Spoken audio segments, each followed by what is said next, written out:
नमस्कार विद्यार्थी मित्रांनो, मी सीमा तुमच्या सरस्वती गुरुकुल चॅनलवरती स्वागत करत आहे।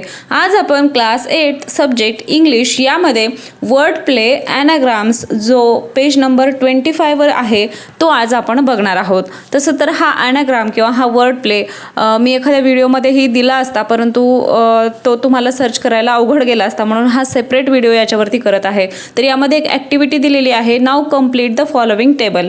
तर सुरुवातीला ॲनाग्राम म्हणजे काय आपण ते समजून घेऊया। ॲनाग्राम म्हणजे काय? शब्दांचा खेळ, ज्यामध्ये एखाद्या शब्दातील अक्षरांचा क्रम बदलून एखादा नवीन शब्द तयार केला जातो, त्यालाच ॲनाग्राम असे म्हटले जाते। किंवा हा एक मजेशीर विनोदी खेळ असू शकतो किंवा शब्द असू शकतो। तर यामध्ये आपल्याला एक टेबल दिलेला आहे, त्यामध्ये आपल्याला काही रिकाम्या जागा भरायच्या आहेत। यामध्ये आपल्याला सुरुवातीला वर्ड्स दिलेले आहेत, त्याचा मीनिंग इन इंग्लिश काय आहे आणि मीनिंग इन मराठी काय आहे। तर सुरुवातीला दिलेलं आहे बोट। बोट म्हणजे काय? इंग्लिशमध्ये काय आहे? A small vehicle water. आणि त्याचाच मराठीत अर्थ काय होतं? बोट म्हणजे काय? अ फिंगर, हाताच्या बोटाला किंवा पायाच्या बोटाला असं बोट म्हणतो मराठीमध्ये। त्यानंतर आहे सून। Meaning in English shortly, get well soon, come soon असं आपण म्हणतो त्या पद्धतीचं। आणि meaning in Marathi daughter in law, सासू सून, ती जी सून आहे ती मराठीमध्ये त्याचा अर्थ होतो। Rope a strong cord. आणि meaning in Marathi a plant. Rope म्हणजे काय? एक छोटंसं झाड, रोपटं। लेक, लेक याचा इंग्लिशमध्ये मीनिंग काय आहे? पॉन्ड। आणि मराठीमध्ये काय होईल? डॉटर। त्यानंतर आहे word name. Meaning in English a name of person, place or things. आणि मीनिंग इन मराठी काय होईल? एम म्हणजेच ध्येय। मोर, मीनिंग इन इंग्लिश मच आणि मराठीमध्ये काय होईल? पीकॉक। त्यानंतर आहे केस, याचं मीनिंग इन इंग्लिश सूट आणि मीनिंग इन मराठी काय होईल? हेअर। तर अशा पद्धतीनं हे एक मजेशीर ॲनाग्राम आपल्याला दिलेला आहे, ॲक्टिव्हिटी दिलेली आहे।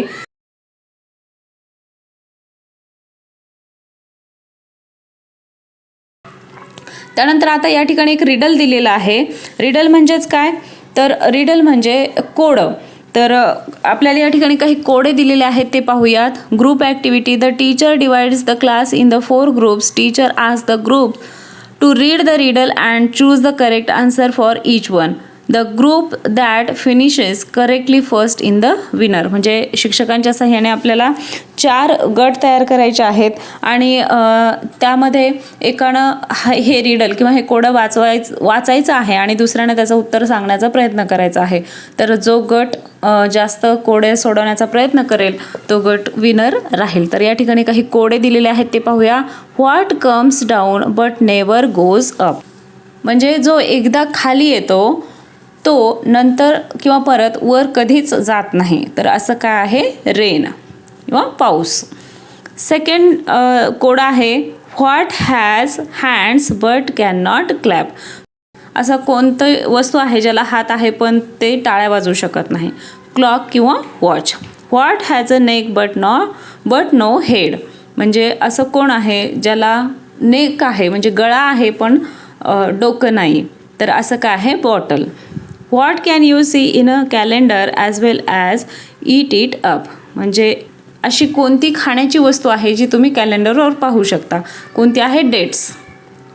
What belongs to you but is used more by others, म्हणजे ती तुमच्यापासून सुरू होणारी गोष्ट आहे किंवा तुमच्याशी संबंधित आहे पण त्याचा बाकीचेच जास्त वापर करतात। तर अशी कोणती गोष्ट आहे? तुमचं नाव। आलं लक्षात? तर अशा प्रकारे हे एक मजेशीर कोड आहे। आशा आहे तुम्हाला हे ॲनाग्राम आणि रिडल समजले असतील।